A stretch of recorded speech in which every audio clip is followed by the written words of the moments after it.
नमस्कार, आप देख रहे हैं कच्चा चिट्ठा और मैं हूं आपके साथ राजप्रीत कौर। बीजेपी की सरकार जिस भी राज्य में है वो जो भी वादे करती है उसे पूरा करती है, लेकिन वहीं अगर बात करें कांग्रेस की तो कांग्रेस सत्ता में आने के बाद अपने कान बंद कर लेती है और वादे तो बहुत दूर की बात है, वो अपने खिलाफ हो रहे विरोध को भी सुनना और देखना पसंद नहीं करती है। हिमाचल प्रदेश से लेकर कर्नाटक तक में जनता परेशान है और इंतजार कर रही है कि आखिर कब वो योजनाएं पूरी होंगी जिसका वादा कांग्रेस ने चुनावों के वक्त किया था। तो क्या कुछ है पूरा मामला और कैसे कांग्रेस अपने किए हुए वादे को भूल गई है, इसी का पूरा कच्चा चिट्ठा खोलेंगे। सत्ता में आते ही बदले कांग्रेस के रंग, जनता से किए वादों को कांग्रेस ने भुलाया, चुनाव से पहले वादों पर पार्टी की खामोशी, तेलंगाना में भी कांग्रेस ने दिया जनता को धोखा। हिमाचल प्रदेश और कर्नाटक की तरह ही झूठी गारंटी पर तेलंगाना में सरकार बनाने वाली कांग्रेस ने जनता के साथ एक बार फिर से धोखा किया है। हिमाचल प्रदेश और कर्नाटक के बाद कांग्रेस ने तेलंगाना में जनता से 6 गारंटी का वादा किया था। कांग्रेस पार्टी ने कहा था कि सरकार बनाने के 100 दिन के भीतर सभी गारंटी पूरी की जाएगी, लेकिन अभी महिलाओं को बस में फ्री यात्रा के अलावा कोई गारंटी पूरी नहीं की गई है। तेलंगाना विधानसभा चुनाव के दौरान राहुल गांधी से लेकर प्रियंका गांधी वाड्रा तक ने जोरों शोरों से कांग्रेस की गारंटी का ऐलान किया था। एक तरफ जहां इन गारंटियों को पूरा करने के लिए फंड की कमी है, वहीं तेलंगाना के मुख्यमंत्री रेवंत रेड्डी ने जनता को धोखा देते हुए एक नापाक चाल चली है। उन्होंने कहा कि लोकसभा चुनाव में कांग्रेस को राज्य की सभी 17 सीटों पर जिताएं, वरना मुफ्त की गारंटी नहीं मिल पाएगी। कांग्रेस पार्टी ने इसी तरह हिमाचल प्रदेश में सरकार बनाने के बाद कहा था संसाधन होने पर वादे पूरे किए जाएंगे। कर्नाटक में कांग्रेस ने सरकार बनाते ही कहा कि गारंटी पूरी करने के लिए 5 साल विकास कार्य नहीं हो सकेंगे। तेलंगाना के मुख्यमंत्री रेवंत रेड्डी ने कहा कि कांग्रेस के लिए तेलंगाना में अपने वादों को पूरा करने के लिए सभी 17 लोकसभा सीटें जीतना महत्वपूर्ण है। इसी तरह कांग्रेस विधायक एच.सी. बालाकृष्णा ने कहा कि लोग लोकसभा चुनाव में कांग्रेस को जिताएं तो हम गारंटी पूरा करेंगे, वरना हम गारंटी को बंद कर देंगे। यानी हिमाचल और कर्नाटक की तरह तेलंगाना में भी कांग्रेस ने जनता को धोखा दिया है। मुफ्त की रेवड़ी के लालच में आकर कांग्रेस को वोट देने वाले लोग अब पछता रहे हैं। दरअसल तेलंगाना में कांग्रेस ने अब तक सबसे बड़ी मुफ्त की रेवड़ी का ऐलान किया था। इस पर अतिरिक्त 68,652 करोड़ रुपए खर्च होने का अनुमान है। किसानों के 2 लाख लोन माफी पर 19,191 करोड़, फ्री बिजली पर 2500 करोड़, 500 रुपए में गैस सिलेंडर देने पर 3.199 करोड़, गरीबों के आवास पर 9,202 करोड़, दलित बंधु पर 40,000 करोड़, महिलाओं को प्रति माह 2500 पर 24,000 करोड़ रुपए खर्च होंगे।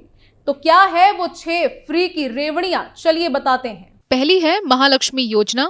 इसमें महिलाओं को हर महीने 2,500 रुपए, 500 रुपए में गैस सिलेंडर, महिलाओं को मुफ्त बस यात्रा। दूसरी है रायथू भरोसा, जिसमें किसानों को हर साल 15,000 रुपए, खेतीहर मजदूरों को 12,000 रुपए, धान पर 500 रुपए प्रति क्विंटल बोनस। तीसरी है गृह ज्योति योजना, जिसमें 200 यूनिट बिजली मुफ्त। चौथी है इंदिरा अम्मा इंदलू, जिसमें घर बनाने के लिए 5 लाख रुपए की सहायता। पांचवी है चेयोथा, जिसमें वरिष्ठ नागरिकों को 4,000 रुपए पेंशन। राजीव आरोग्य श्री में 10 लाख तक का स्वास्थ्य बीमा। और छठी है युवा विकासम, जिसमें छात्रों को पढ़ाई के लिए 5 लाख रुपए की मदद। कांग्रेस पार्टी को 6 गारंटी और चुनावी वादों को पूरा करने में फंड की कमी का सामना करना पड़ रहा है। वादों में किसानों को 2 लाख की ऋण माफी, आरटीसी बसों में महिलाओं के लिए मुफ्त यात्रा, महिलाओं को वित्तीय सहायता, रायथू भरोसा के तहत 16,000 प्रति एकड़, 500 पर गैस सिलेंडर की आपूर्ति और 200 यूनिट तक मुफ्त बिजली शामिल है। इन परियोजनाओं को लागू करने के लिए मौजूदा बजट के अलावा 1.2 लाख करोड़ सालाना खर्च की जरूरत होगी। राज्य सरकार को अधिक उधार का सहारा लेना पड़ सकता है, क्योंकि वो पहले ही अपनी वित्त सीमा तक पहुंच चुकी है। कांग्रेस पार्टी ने झूठ की गारंटी देकर हिमाचल प्रदेश और कर्नाटक की जनता को भी ठगा है।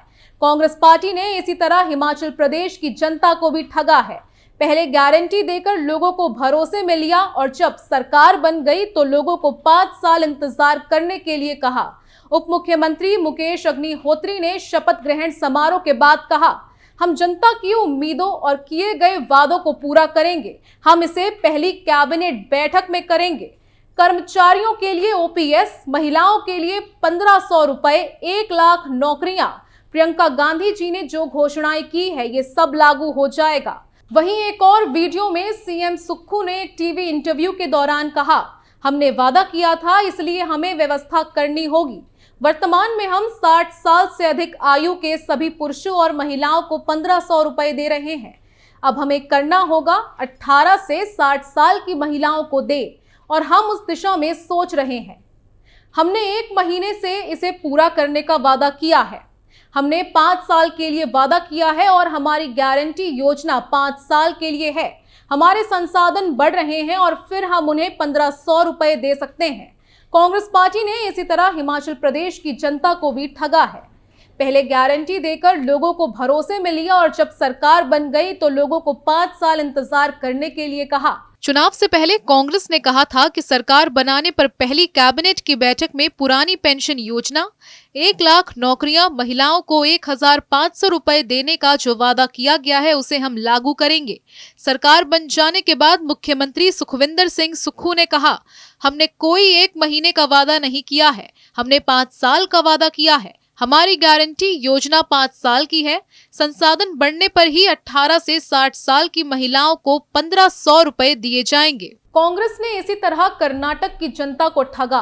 कांग्रेस की सरकार बनते ही कर्नाटक के उप मुख्यमंत्री डीके शिवकुमार ने राज्य भर के विधानसभा क्षेत्रों में विकास कार्य करने के लिए चालू वित्त साल के दौरान धन के आवंटन से ये कहते हुए इनकार कर दिया कि सरकार की सर्वोच्च प्राथमिकता कांग्रेस पार्टी द्वारा जारी चुनाव से पहले दी गई 5 गारंटियों को लागू करना है।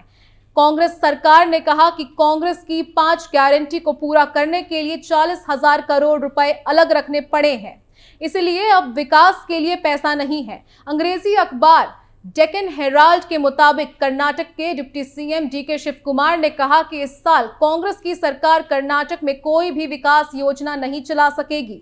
शिवकुमार से कांग्रेस के विधायकों की उन शिकायतों के बारे में पूछा गया था जिनमें उन्होंने सरकार को चिट्ठी लिखकर विकास के काम के लिए धन न दिए जाने की बात कही थी। डीके शिवकुमार ने कहा कि 5 मुफ्त वादों को पूरा करने के लिए कर्नाटक सरकार ने इस साल 40,000 करोड़ रुपए रखे हैं। उन्होंने ये भी कहा कि सिंचाई और निर्माण के कामों के लिए भी इस साल पैसे नहीं दे सकेंगे। शिवकुमार ने कहा कि हम कांग्रेस विधायक दल की बैठक में अपने विधायकों को इस बारे में बताएंगे। डीके शिवकुमार ने ये बयान 11 कांग्रेसी विधायकों द्वारा मुख्यमंत्री सिद्ध मौर्य को लिखे एक पत्र के वायरल होने के ठीक 1 दिन बाद आया है।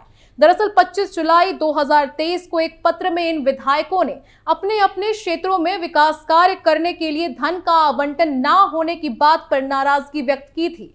कांग्रेस विधायकों ने कर्नाटक के मुख्यमंत्री सिद्ध मौर्य को पत्र लिखकर उन्हें काम में आ रही समस्याओं से अवगत कराया है। उन्होंने कहा कि वे कोई काम नहीं कर पा रहे हैं, लोगों की अपेक्षाओं को पूरा नहीं कर पा रहे हैं क्योंकि मंत्री सहयोग नहीं कर रहे हैं। विधायकों ने कहा कि हम लोगों की अपेक्षाओं के अनुसार काम में असमर्थ हैं। यानी कुल मिलाकर कांग्रेस मुफ्त की रेवड़ियों का वादा करके सत्ता में तो आ गई, लेकिन अब उन्हें पूरा करने की हिम्मत उनके अंदर नजर नहीं आ रही है। आपका क्या मानना है, कमेंट करके जरूर बताएं। कच्चा चिट्ठा में फिलहाल के लिए बस इतना ही। बाकी तमाम खबरों के लिए देखते रहिए कैपिटल टीवी। नमस्कार।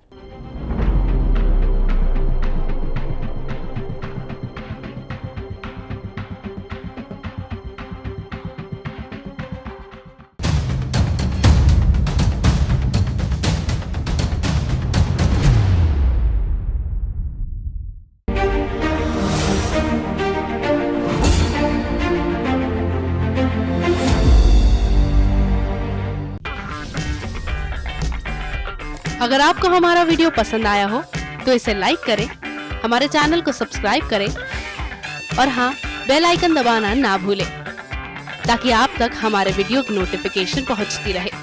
आप अपना सुझाव हमें कमेंट बॉक्स में दे सकते हैं। हमारे साथ जुड़ने के लिए शुक्रिया।